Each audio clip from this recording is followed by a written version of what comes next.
Salut à tous, bienvenue dans cette nouvelle vidéo dans laquelle on va voir 99 choses qui se passent en Corée du Nord. Mais d'abord pour commencer abonnez-vous à ma chaîne et activez la cloche de notification pour ne plus manquer mes prochaines vidéos. C'est parti. Des Nord-Coréens envoyés en Chine pour travailler comme esclaves dans les usines. Ouvriers d'une usine de câbles électriques en Corée du Nord. Le mois dernier, des informations ont révélé que des Nord-Coréens travaillant en Chine s'étaient révoltés après avoir découvert qu'ils ne recevraient pas leur salaire parce que l'argent avait été détourné vers Pyongyang pour la production d'armes. Les cas de protestation des Nord-Coréens sont pratiquement inexistants, en raison du contrôle total que l'État exerce sur les citoyens, et parce que la dissidence publique peut aboutir à des exécutions.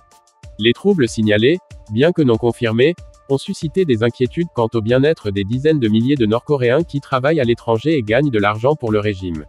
L'un d'eux, qui travaillait en Chine, a déclaré à la BBC que les salaires des employés d'entreprises peu performantes étaient retenus. Le rapport a eu accès à un email d'une personne qui prétend travailler actuellement dans l'informatique et qui affirme être exploité comme des esclaves. Des manifestations auraient éclaté le 11 janvier dans plusieurs usines de vêtements dirigées par la Corée du Nord dans le nord-est de la Chine, selon un ancien diplomate nord-coréen qui dispose de sources dans la région. C'est lui qui a annoncé la nouvelle à la presse en janvier. Kao Young-wan, qui a fait défection en Corée du Sud dans les années 1990, a déclaré à la BBC avoir entendu dire que les travailleurs se sont révoltés lorsqu'ils ont appris que des années de salaire impayés avaient été transférées vers un fonds de préparation à la guerre à Pyongyang. Ils sont devenus violents et ont commencé à casser des machines à coudre et des ustensiles de cuisine, a expliqué Kao. Certains ont même enfermé des patrons nord-coréens dans une pièce et les ont agressés. Il n'est pas possible d'attester de la véracité du récit de Kao sur les manifestations, car il n'existe aucune information vérifiable de manière indépendante. Non seulement la Corée du Nord est extrêmement fermée, mais ses usines en Chine sont fortement surveillées. On estime qu'environ 100 000 Nord-Coréens travaillent à l'étranger, principalement dans des usines et des chantiers de construction du nord-est de la Chine gérés par le gouvernement nord-coréen, où ils sont payés en devises étrangères, précieuses pour le régime durement touché par les sanctions. On estime que les travailleurs ont gagné environ 740 millions de dollars pour Pyongyang entre 2017 et 2023. La majorité des revenus est transférée directement à l'État. Mais Kao comprend que les travailleurs qui se sont rebellés se sont vus retirer l'intégralité de leur salaire pendant la pandémie et se sont vus dire qu'ils seraient payés à leur retour en Corée du Nord. En règle générale, les travailleurs passent 3 ans à l'étranger, mais en raison de la fermeture stricte des frontières pendant la pandémie de Covid, certains sont bloqués hors du pays depuis 7 ans. Le mécontentement a commencé à germer au début du second semestre 2023, explique Kao, lorsque Pyongyang a assoupli les restrictions aux frontières et a commencé à autoriser les retours. Certains travailleurs faisaient pression pour rentrer chez eux afin de recevoir l'argent qui leur était dû. Lorsqu'ils ont découvert qu'ils ne le recevraient pas, ils ont été indignés, a déclaré Kao. Une version similaire des événements a été partagée par Cho Han-beom, chercheur principal au groupe de réflexion financé par le gouvernement sud-coréen, l'Institut coréen pour l'unification nationale, KINU, qui a également cité des sources en Chine. Il estime que jusqu'à 2500 travailleurs ont participé à l'action, dans 15 usines de la province du Jilin, ce qui en ferait la plus grande manifestation de l'histoire de la Corée du Nord.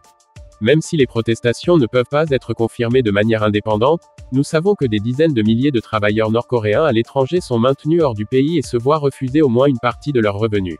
Beaucoup de ces travailleurs sont épuisés psychologiquement et physiquement après avoir travaillé si longtemps à l'étranger sans être payés, et voudront rentrer chez eux, a déclaré Cho. La BBC s'est entretenue avec un Nord-Coréen qui a travaillé en Chine entre 2017 et 2021 et qui a apporté plus de lumière sur la situation des salariés à l'étranger. Young, que nous ne nommerons pas pour des raisons de sécurité, a déclaré qu'il était l'un des employés les plus performants de l'une des entreprises nord-coréennes les plus rentables. Malgré cela, Young a déclaré qu'il n'avait reçu que 15% de ses gains totaux. Le reste est allé à leur patron et à des projets d'État, ce qui était frustrant. Young était payé mensuellement, mais il affirme que ceux qui travaillaient dans des entreprises peu performantes voyaient de plus en plus leur salaire retenu. Certaines personnes se sont retrouvées sans chauffage dans leur logement pendant les durs mois d'hiver et n'ont pas pu quitter leur résidence, pas même pour acheter des produits de première nécessité, a-t-il expliqué. Young a été autorisé à sortir une semaine, accompagné d'autres travailleurs. Mais pendant la pandémie de Covid, même cette petite liberté a été restreinte. Il n'a pas été autorisé à quitter son lieu de travail pendant 1 an. Malgré les restrictions, les emplois à l'étranger sont très recherchés par les Nord-Coréens, car ils peuvent payer jusqu'à 10 fois plus que ceux du pays. Toute personne postulant fait l'objet d'une enquête approfondie sur sa vie afin de vérifier qu'il n'y a pas d'antécédents de crime ou de désertion dans la famille. Les travailleurs choisis doivent alors abandonner leur famille, sous peine de tentation de désertion. La BBC a lu un courrier électronique d'une personne prétendant être un Nord-Coréen travaillant actuellement en Chine, ce qui suggère que le niveau de contrôle exercé sur les travailleurs a augmenté au cours des 4 dernières années. L'homme, qui dit être un informaticien dans le nord-est de la Chine, envoyait des emails à KO depuis plus d'1 an et l'a repris la semaine dernière après avoir entendu parler des manifestations. Serveuse nord-coréenne dans un restaurant en Chine. KO nous a dit qu'il avait confirmé l'identité de l'homme, bien que la BBC ne puisse pas vérifier de manière indépendante qui il est, ni son récit, en raison du niveau d'anonymat nécessaire pour le protéger. L'État nord-coréen exploite les informaticiens comme des esclaves, nous faisant travailler 6 jours par semaine, 12 à 14 heures par jour, a écrit le programmeur.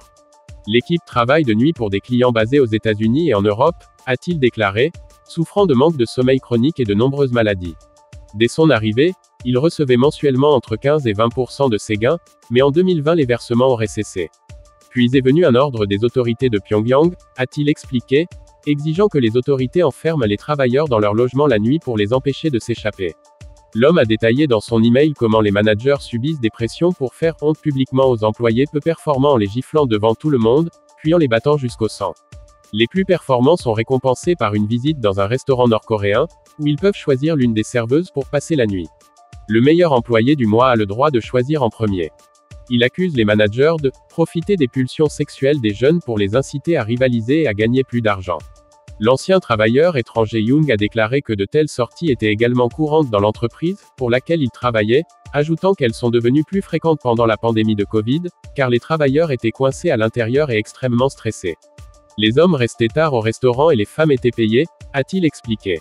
Anna Song, directrice exécutive de la base de données sur les droits de l'homme en Corée du Nord, NKDB, a déclaré que les travailleurs étrangers subissent généralement des conditions difficiles et une surveillance stricte car ils peuvent rentrer chez eux avec une petite somme d'argent. Beaucoup d'entre eux se sont sentis abandonnés lorsque le gouvernement a fermé les frontières pendant le Covid, a-t-elle déclaré. Song a également confirmé qu'il avait entendu parler de retenues sur les salaires avant même la pandémie. Malgré les frustrations apparentes des travailleurs, Pyongyang semble réticent à les rapatrier. En 2017, le Conseil de sécurité de l'ONU a interdit à la Corée du Nord d'employer des travailleurs à l'étranger et a ordonné leur rapatriement d'ici fin 2019. On pense que la Chine ne serait pas disposée à ignorer ouvertement l'interdiction en acceptant une nouvelle vague de travailleurs. Ce qui laisse la Corée du Nord avec un problème à résoudre. Trouver comment gérer les soulèvements potentiels en empêchant ces travailleurs de rentrer. Légende d'image, une usine de vêtements vide dans le nord-est de la Chine en 2018. Les Nord-Coréens qui travaillaient ici sont rentrés chez eux après l'entrée en vigueur des sanctions de l'ONU. Après le déclenchement des manifestations, dit KO, Pyongyang a envoyé des responsables gouvernementaux dans des usines en Chine pour payer aux travailleurs une partie des salaires qui leur étaient dus, mais l'équivalent de plusieurs millions de dollars n'a toujours pas été payé. Si cette vidéo t'a plu, prends une seconde pour partager et pour me laisser un pouce bleu. À bientôt.